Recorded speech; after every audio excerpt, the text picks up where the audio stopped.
Thank you. I have many Muslim friends from all over the world. They come to this country. They love the freedom of worship, the freedom of education they get. Even in Turkey, you can wear a hijab while you're at the university. One of the things that comes to point always is they consider America a model Islamic country. And you made the claim that Islam wouldn't be able to create a country as the United States. How would one defend that position? With great ease. With great ease. Are you a Muslim yourself? No, I was. No, okay, all right. With great ease. Recently, the King of Arabia, the King of Saudi Arabia, gave $10 million to Harvard University and $10 million to Georgetown to open up chairs of Islamic studies for the sake of understanding Islam and creating more understanding. I think it's a great idea. If they've got the money and want to do it, great idea. The New York Times journalist said to him in January 1 issue of 2006, she looked at him and said, "So understanding is what you seek?" He said, "Yes." "Are you going to open a chair of Christian studies in Saudi Arabia?" He said, "No, we don't have any Christians in Saudi Arabia." She said, "Isn't that the point? If you want people to understand one another and you don't understand the Christian worldview, why do you want the Christian to understand the Muslim worldview?" He said, "That's not what our donation is all about. We are here to create chairs of Islamic studies. Harvard took it, Georgetown took it, they've got chairs of Islamic studies. Where we are at Oxford is the Oxford Center for Islamic Studies, one of the greatest, of which Prince Charles is a patron." Fair enough. Why is it that no Islamic country that I know of, like Iran, Malaysia, Indonesia, Saudi Arabia, and even Iraq, and even in a moderate country like Turkey? What happened in Turkey recently? The brutal, torturous murder of 4 people, 1 or 2 of whom were tortured for an hour or so. You read that story. Where is the government? Where is the outcry in the media in those places? There was a little bit of this, a little bit of that.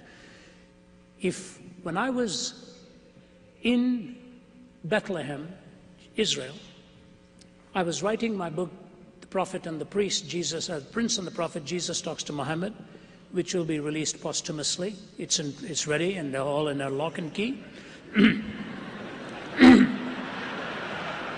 Because I'm not yet ready to sign my will.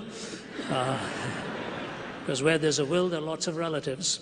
I was talking to this professor of Islamic studies.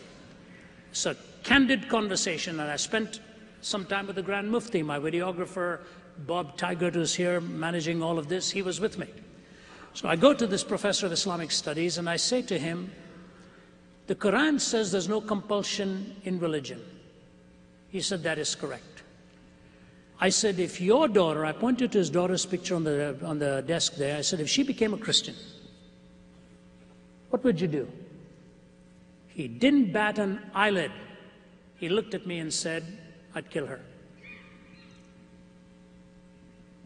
I said, "You'd kill her?" He said, "Yes." I said, "You would personally kill your daughter?" He said, "Let me put it this way. I will do everything in my power to keep her from making that change. But then I will turn her over to the authorities and they will have to do the execution, but I will have her killed."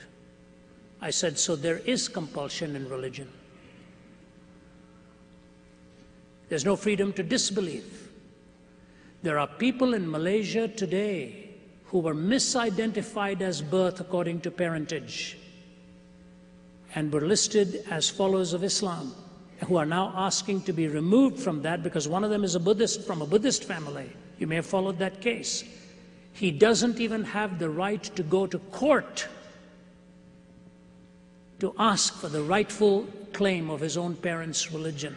So if Islam wants to be seen as on a par with America, where there's freedom to disbelieve, then it should give its citizens the freedom to disbelieve as well.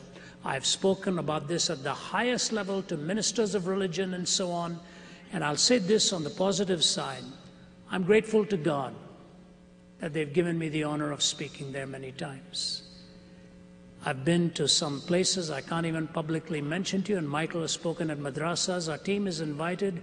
We are in many, many Islamic countries. We go there and we truthfully but cordially engage them.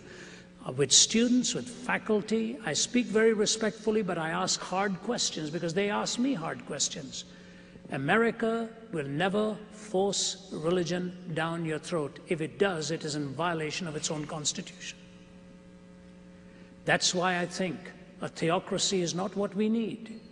We need the freedom for the Christian to be a Christian. My question to the academy is, why do you allow the legitimation of any other, legitimizing any other belief system, but you delegitimize Christianity on the campus? That is a prejudice.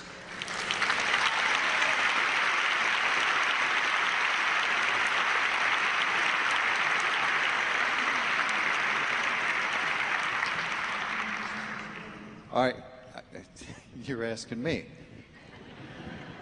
You're the ones that have to go to work tomorrow in school.